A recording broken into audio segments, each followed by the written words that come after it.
Welcome to Grandpa D Cooking Vlogs. Do you like cheesecake? How about mangoes? If you do, then let's have mango cheesecake for dessert. Sounds good, isn't it? For Grandpa D's version, we'll be doing a no-bake mango cheesecake. Mango lovers, let's get going! We start by crumbling our graham crackers for our crust.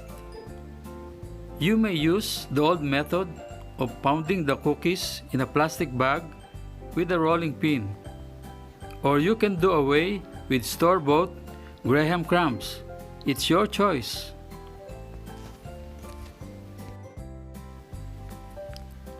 Put the crumbs in a mixing bowl.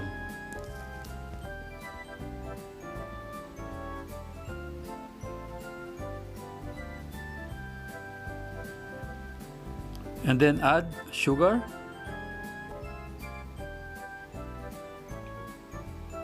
then melted butter. Mix until well blended.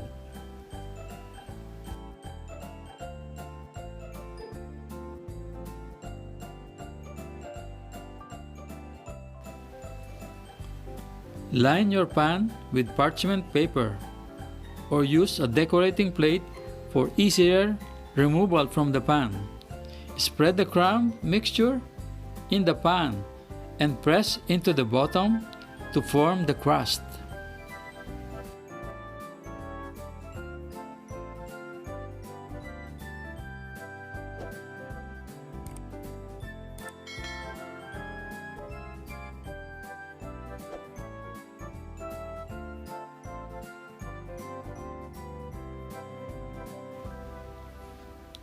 Once firmly pressed, set aside and chill for 30 minutes.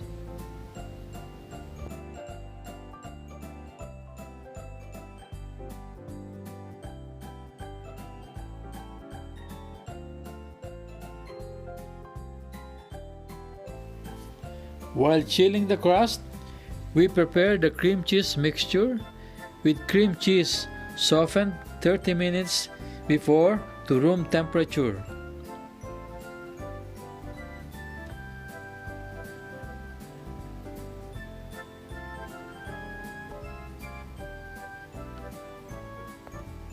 Then we fold in plain yogurt, drained of liquid.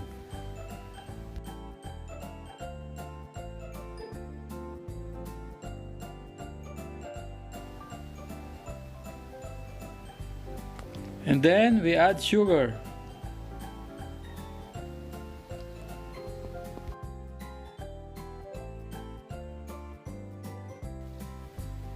Next, lemon.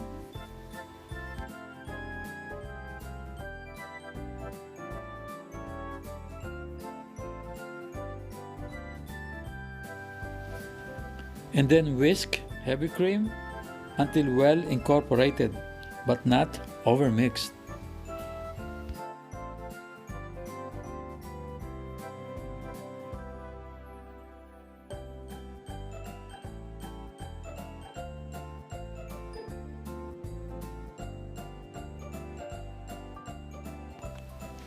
Next, we add the dissolved gelatin into the cream cheese mixture.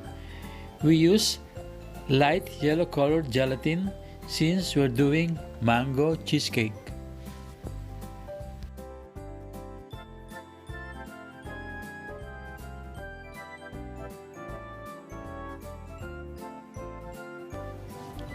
Pour the mixture into the pan with chilled graham crust. Line the sides of the pan with parchment paper to prevent spillage. Add ripe mango chunks into the mixture for more real mango goodness with every bite. Now we can freeze it for 2 hours. To prepare the top layer, we add gelatin mix to the mango puree and heavy cream.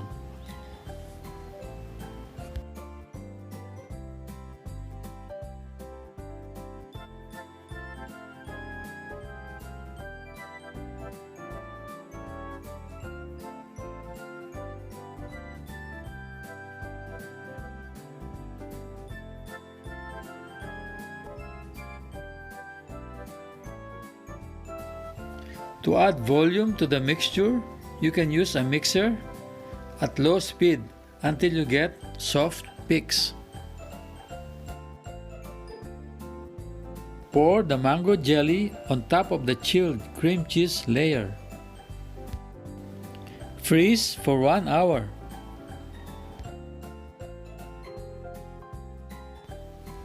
Decorate with fresh, ripe mango slices and blueberries.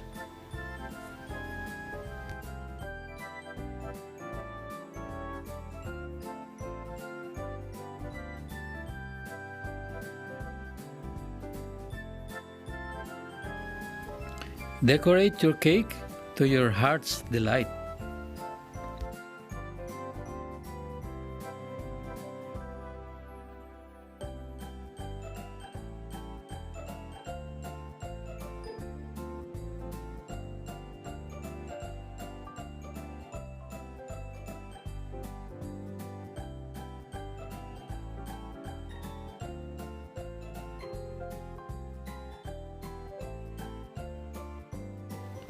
It's time to unlock the wonder of our mango cheesecake.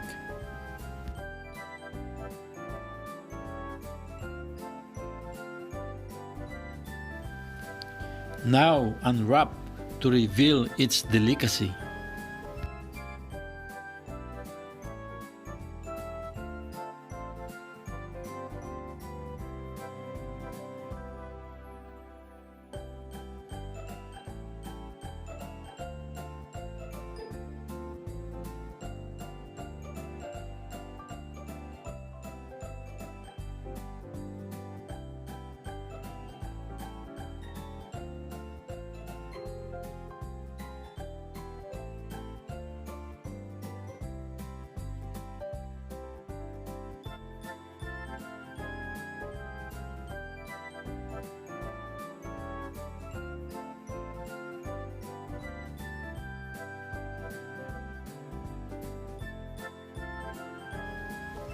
Happiness is a slice of mango cheesecake a la Grandpa D.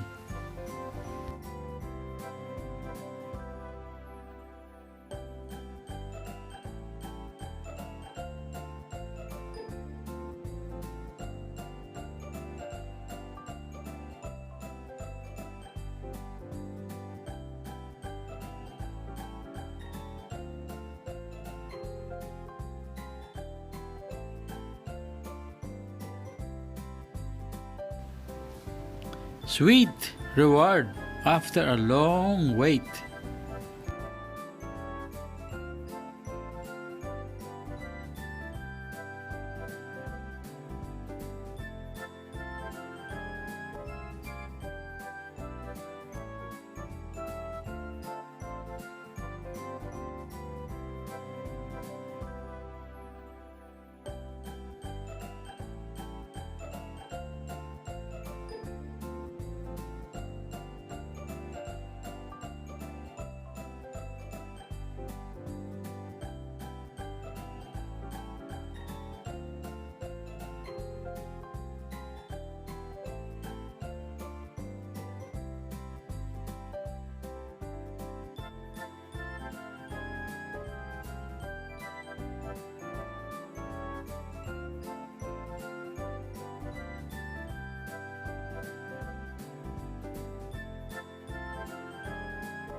Napakasarap.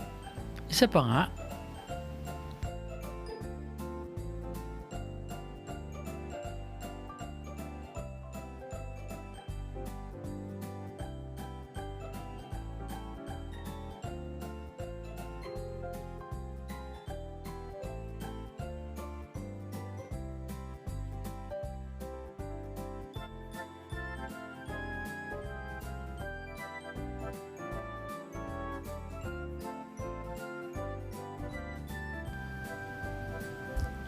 One more please.